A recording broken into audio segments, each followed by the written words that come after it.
Hello दोस्त, नमस्ते, प्रणाम। आप लोग कैसे हैं? उम्मीद करती हूँ अच्छे होंगे, मस्त होंगे। हम आपके सामने एक छोटा सा गाना गाने जा रही हूँ। हमारे गाना को सुनकर बताइए कमेंट में कैसा है कैसा नहीं। और हमारे चैनल को सपोर्ट कीजिए और चैनल को सब्सक्राइब कीजिए, लाइक कीजिए, शेयर कीजिए। सबका नमस्कार। आपके सामने एक छोटा सा गाना गाने जा रही हूँ। धन्यवाद।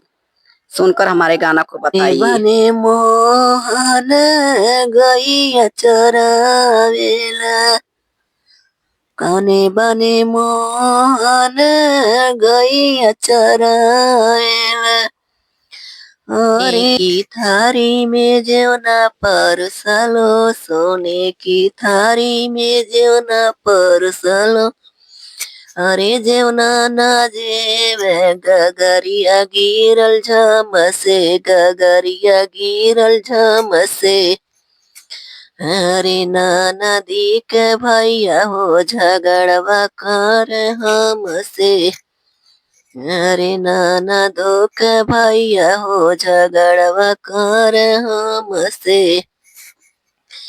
लवंग खिली अखिली बीरवा जोरवलो अरे लवंग खिली अखिली बीरवा जोरवलो हर बीरवा ना कुछ गगरिया गिरल झमसे गगरिया गिरल झमसे अरे ननदो के भैया हो झगड़वा कर हमसे अरे ननदो के भैया हो झगड़वा कर हमसे